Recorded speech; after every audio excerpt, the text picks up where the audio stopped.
Le bijou vietnamien par Monsieur Florent, 2018. C'était un beau vendredi matin de janvier. Il faisait froid dehors en plein hiver. Les élèves étaient tous en classe, bien assis à leur pupitre en train de travailler. Les sixièmes faisaient leur dictée PGL avec Monsieur Florent. Madame Sandrine parlait avec un parent au bureau. Monsieur Kevin faisait jouer de la musique aux deuxième année.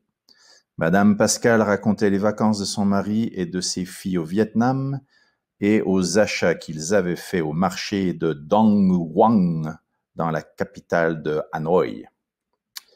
Pendant ce temps, de l'autre côté de l'école, un individu sournois aux yeux bridés, habillé d'un long manteau vert et couvert d'un chapeau de fourrure, entra par les portes de la CFA. Il sauta sur le bureau de Madame Valérie en brandissant un long fusil et lui ordonna de lui ouvrir les portes de l'école. « D'accord, d'accord, dit-elle, inquiète de se faire blesser, et elle lui ouvrit les portes.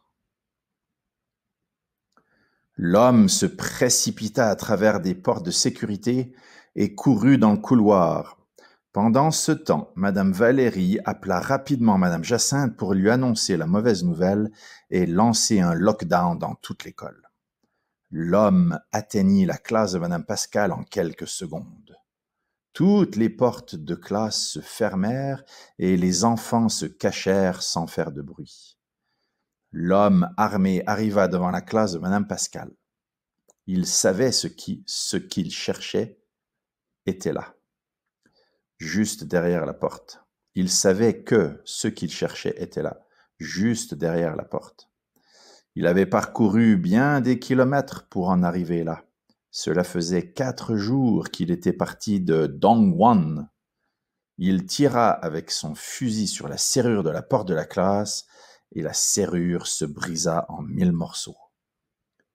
Il entra et cria aux enfants de 8e année et à Madame Pascal de se coucher par terre.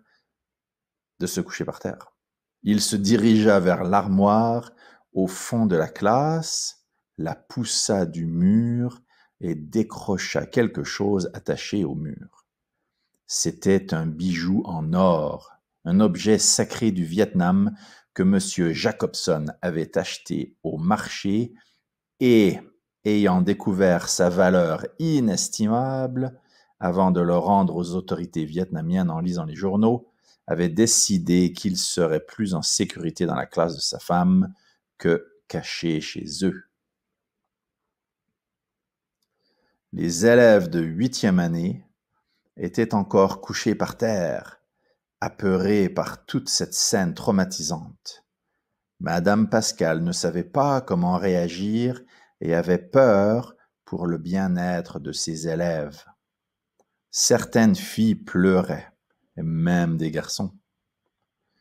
Pendant ce temps, Madame Stéphanie, inquiète et alertée par le bruit du fusil, sortit de sa classe. Elle se dirigea vers la classe de Madame Pascal et elle vit l'homme près de l'armoire. Elle s'approcha de lui silencieusement en longeant le mur, doucement comme un chat qui s'apprête à sauter sur une souris.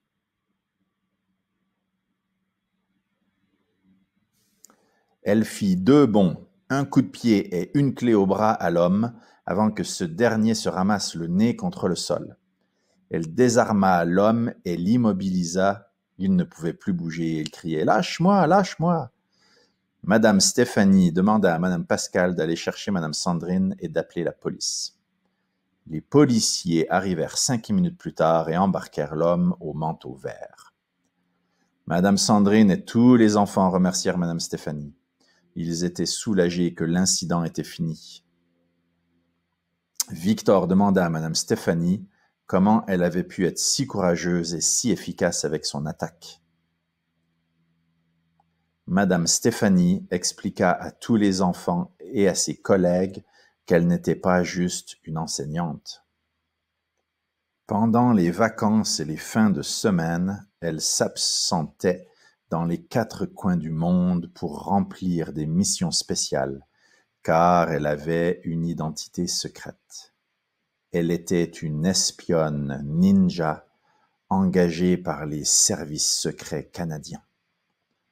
Étant jeune, elle avait étudié des techniques de ninja dans un monastère en haut du mont Fuji au Japon, quand son père était espion pour les services secrets canadiens. C'est pour ça qu'elle savait si bien se battre et ne pas perdre son sang-froid dans des situations dangereuses. Elle demanda aux enfants et aux enseignants de ne rien dire pour préserver son secret. Ils promettèrent tous de ne rien dire. Les élèves repartirent chez eux sains et saufs avec leurs parents. Ils apprirent la semaine suivante que l'homme au manteau vert était un agent envoyé par la mafia vietnamienne pour voler le bijou sacré. Madame Jacobson retourna au Vietnam pour redonner l'objet sacré au musée de An Huy. La fin.